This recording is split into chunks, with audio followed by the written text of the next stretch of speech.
question also says the power of God is not from this world, or his territory is not from this world,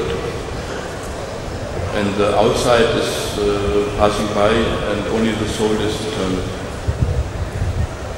I couldn't follow you properly. The Christians believe that, like Jesus said, my territory or my life is not from this world, I'm only from the next one. Right. And he said that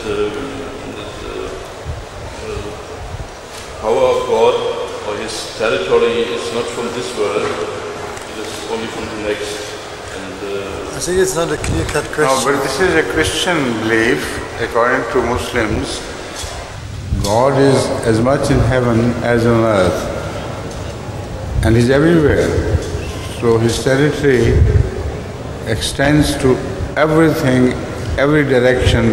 Wherever you turn your face, there will be God. So this belief is perhaps misunderstood by the Christians.